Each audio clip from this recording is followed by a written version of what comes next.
And this is Ben. He'll probably stick his head through if this is a good shot. Hi, Ben. This is Nubin Ridge. Nubin Ridge raced until 2018. He won over $600,000. He raced 67 times. And he injured his leg. He had a sesamoid fracture. His race owners gave him over a year off to heal, and then they donated him to LOPE. So we've been sort of helping him get back with retraining and understanding this idea that going slow is actually something that's fun and a lot easier to do than winning $600,000. So he's been a fun horse, and he's primarily Daelynn's project. She's been working with him the most.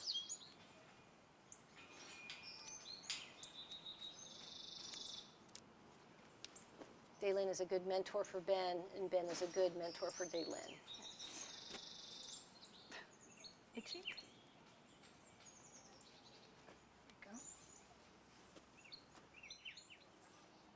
So Daelynn, tell us why you like working with Ben. I like working with Ben for a lot of different reasons. He is always a fun personality, as you can tell. Very lovable, very sweet. And he just, right now he doesn't know a lot, so he just likes the opportunity to learn. And when he figures something out, he really, when it really clicks, he just seems super excited about whenever it really makes sense. And it's super sweet to watch kind of the moment that it all works together for him and he understands why we're doing this.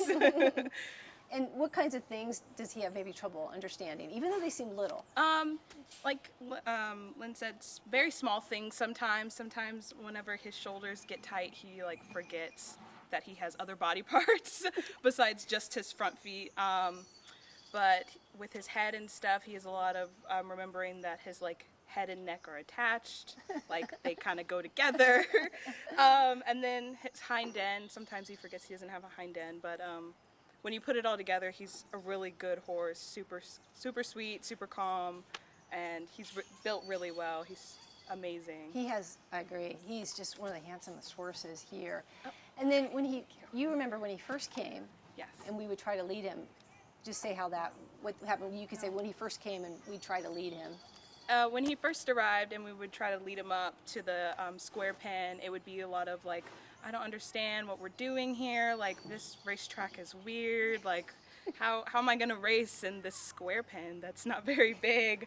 So it was a lot of just first like taking him out and just showing like, look, you don't have to race, we don't have to worry about going fast, it's just, look, here's the facility, all right, we can go back, or like, here we can stop for a little bit. In the road, he thought that was the racetrack for a little bit, so he was like, go fast. But I think he's come a long way from when he first started walking up there to now even.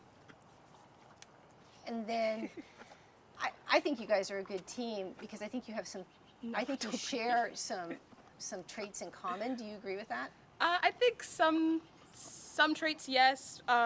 For me, I think it's just because I'm part of the team. It's harder for me to see it. Yes. But a lot of people say that we work really well together and that the team is a perfect match or a good match suitable for him to get used to being a horse and not a racehorse anymore. What do you think he especially likes about you? I think he likes that I'm patient, but I have like a goofy side, or that I can mess with him and he knows it's not serious, or I'm not going to like do anything that is going to be considered rude to him. Like he takes a joke like when I'm grooming him and he like wants to sniff the brush. I'm like, okay, and then he like nuzzles it and I'm like, that's fine. I'm like, you can mess with the brush, you can brush yourself. So he's like, oh, I can be kind of that playful without you thinking that I'm like gonna hurt you or you're gonna hurt me or anything like that. He just gets to be a horse and it's fun. That's great.